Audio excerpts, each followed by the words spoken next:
आयुष्यामध्ये टेन्शन अर्थात तणाव हा आपला कायमचा सोबती आहे. अर्थातच आयुष्याच्या वेगवेगळ्या टप्प्यावर आपल्याला वेगवेगळे अनुभव येत असतात. त्यातूनच वेगवेगळ्या प्रकारच्या ताणतणावांना आपल्याला सामोरे जावे लागते. मानसिक, भावनिक, शारीरिक, आर्थिक वेगवेगळ्या प्रकारच्या समस्या या आपल्या आयुष्यामध्ये येतच असतात. काही लोकांना असे वाटते की माझे जीवन थोडे स्थिर झाले का मग मी आनंदी जीवन जगण्याचा प्रयत्न करेन. परंतु प्रत्यक्षात मात्र असे कधीही होत नाही.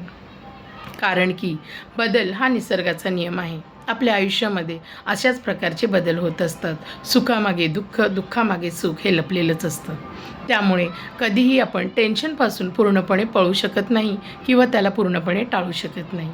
म्हणूनच जीवनामध्ये ताणतणाव आल्यानंतर सर्वप्रथम आपण त्या परिस्थितीला कसे सामोरे जायचे किंवा त्या परिस्थितीवर कसे नियंत्रण मिळवायचे यावर अभ्यास करणे गरजेचे आहे. काही लोक ताणतणाव आल्यानंतर चिंतेमध्ये ग्रस्त होतात आणि छोटी समस्या देखील मोठी करून ठेवतात.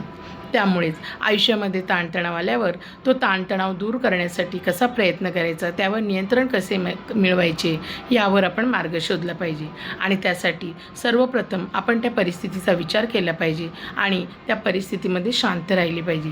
कारण शांत राहिल्यानंतर आपण त्याचा योग्य अभ्यास करू शकतो आणि त्यावर नियंत्रण मिळवू शकतो.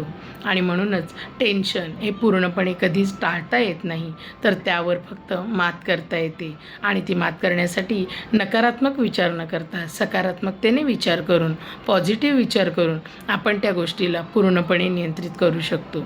विचार आवडल्यास लाईक करा, शेअर करा आणि चॅनलला सबस्क्राईब करा. धन्यवाद.